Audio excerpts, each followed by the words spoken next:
Hey guys, we are back and we are now in chapter 11 of Genesis. So we are moving right along.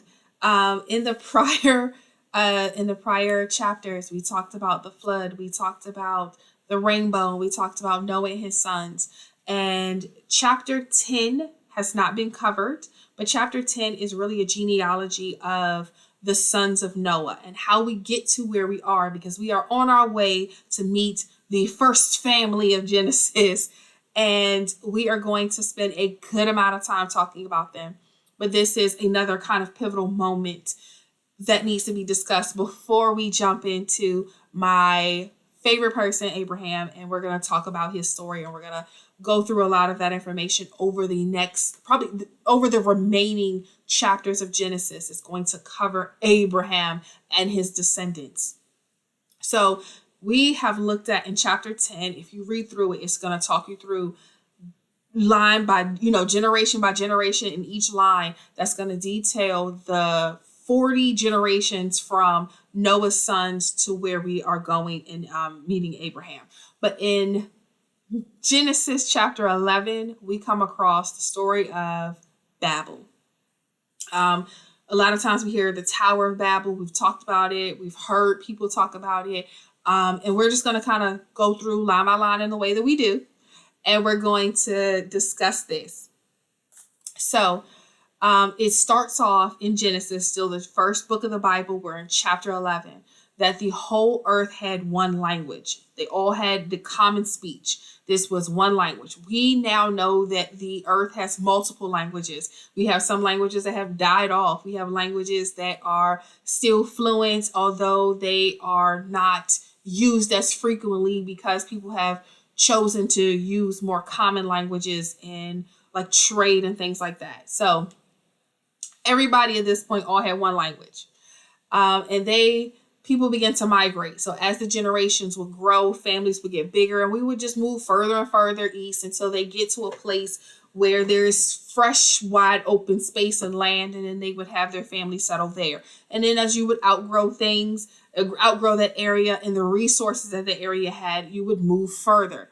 And so they get to a specific place, and the people come in and they are making a plan. And they make this plan: let's make some bricks. Let's make them good, sturdy bricks. Let's make sure that they are cured properly so they're not going to turn to dust on us and they can withstand some things. And let's go ahead and build ourselves a city. So they started off with the city.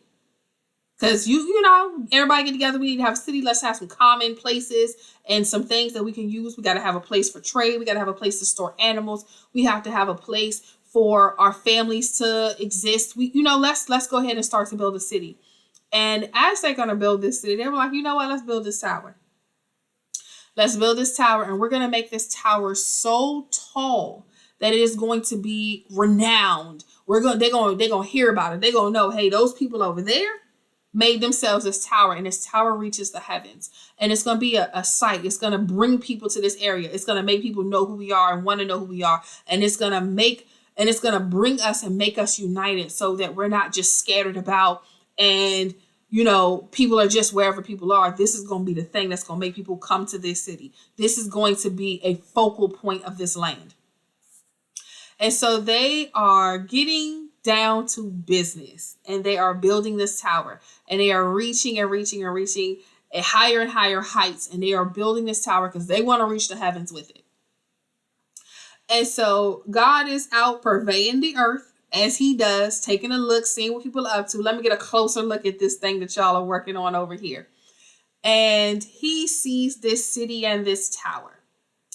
And in verse 6, it says the people are one. They have one language. And as they begin to do, now that they're working together, nothing will be restrained from them. Let us go down there and confuse their language so that they won't understand each other's speech, so they can't work together. Let me break up some of this overwhelming unity.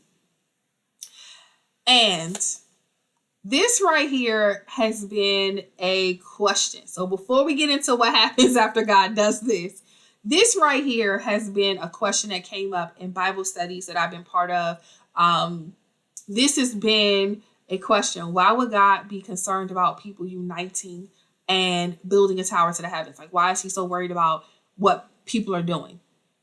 And I want us to remember, God said, I am not going to curse my earth again because the people are up to foolishness. I'm not going to punish other stuff because of the people. He has a fresh set of people and a fresh set of goals. If they unite and complete one thing with the knowledge of good and evil, they can unite and do any type of foolishness, any type of evil. So God is like, hey, let me break some of this up because this is only going to get worse. And I already said I'm not going to punish earth. I'm not going to flood it again. So let me go ahead and break this up so that you guys don't get yourselves too far away from where you're supposed to be and what you're supposed to be doing.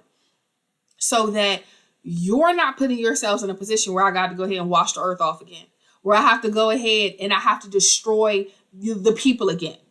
I don't want to take that step, and I don't want you to put yourself in a position to where that's it. Now, when people talk about this, well, how come God would keep killing people? How come God? If you break the rules at home, you get punished. Some people are grounded. Some people get a spanking. Some people had, their electronics taken away from them. You had different punishments. This was to prevent a punishment. When your parents see you getting ready to do something dumb, don't they warn you? Hey, I don't like that friend you hanging out with. You're gonna have to scatter. Tell that let's go ahead and nip this in the bud, because that friend is gonna lead you in put you in a position or lead you down a path that's gonna cause you some heartache and some headache and make you get in trouble with me. And I don't want to have to punish you in the way that I see is coming based off of this relationship you have with this person. And that is what God is saying right here. Hey, I see you about to be in some foolishness. Let me go ahead and just get you together. Let's go ahead and break this thing up. Let's go ahead and find you a new friend. Let's find you something different to do so that you're not going to anger me in a way that's going to make this thing get real ugly for you. Let's go ahead and nip this in the bud.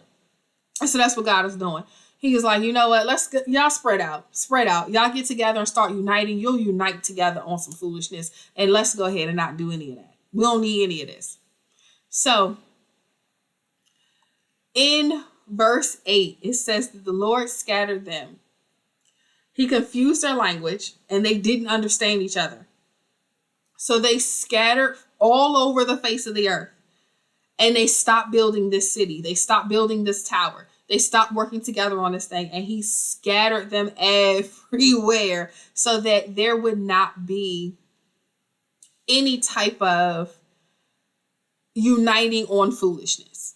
And what they did is they scattered with the people who spoke the language that they could understand. So if the languages, everybody speaks one language and the languages get confused, people would go with the people who spoke their language and they would move away. And this group over here started speaking French, and so they would move away. And this group would speak Spanish and they would move away. And this group would speak English, and so they would move away. And so they kind of branched off and they created their own family groups based off of the language that they spoke, because now they could only understand certain people, which stopped them from uniting on this foolish plan to have this tower that was going to reach the heavens. I don't think God was scared that we was going to reach the heavens. I think he understands how the atmosphere and the ozone work, and we wouldn't have been able to breathe if we got high enough. And I don't think that was a concern for him. I don't think I was worried about it at all, but he was like, y'all gonna be whole fools. Let me go ahead and put y'all in separate corners so y'all don't get yourselves in trouble. Let me go ahead and break this up real early. And I think that's what it was that he was doing. He was just a preemptive, let me get you guys together before you become whole fools in public. So that is the Tower of Babel story. That is just from Genesis 11, verses 1 through 9. Verses 10 through 32. 10 through 32 are again another round of lineage. And that right there is where we're going to pick up, because that's an introduction to Abram, who is the father of many nations. We hear about Father Abraham in stories and songs, and this is the Father Abraham. This is how we get the introduction to who he is, and we understand through which one of Noah's sons is his lineage, does his lineage come from. And it helps us to understand as we go forward to who he belongs and how he ends up as being the father of the chosen people of God, and how they go through the process and the rest of Genesis, Exodus, Leviticus, and Numbers, and Deuteronomy, and Joshua, and Judges. Like this, the Old Testament is primarily the history of this particular family, because this person is selected from one very righteous man who had a lineage of, who had sons who created a lineage or created several generations of descendants. We get to Abram, who is one of those descendants, and we get to talk through his descendants. So it gets to be kind of cool. We're going to dig deep on them, and we're going to learn so much about Abram and his wife Sarai, and their new names and their children, and how everything moves forward from there in future Bible studies as they are posted. So just a quick recap before we go. The Tower of Babel is Genesis 11. Basically, the people are all united by one common language. They come together with a plan to make this city and to make this tower to the heavens. And God recognizes that if these people get together and they unite and they are successful in this, building this tower to the heavens, not because they wanted to high five God, but because they just really wanted to have something really tall and magnificent that was going to be seen for miles around, that if they got together and did this, then they would recognize they can unite together and do all types of things. And since they have the knowledge of good and evil, they could unite for something that's evil and really, really put themselves in a bad situation. So God was like, hey, separate corners, guys. Separate corners. Y'all can't work in the same room together. Break it up. You go do your homework in the kitchen. You do your homework in the bedroom. You do your homework in the living room. That way nobody is playing and nobody has to get in trouble. He parented them. That was parenting right there.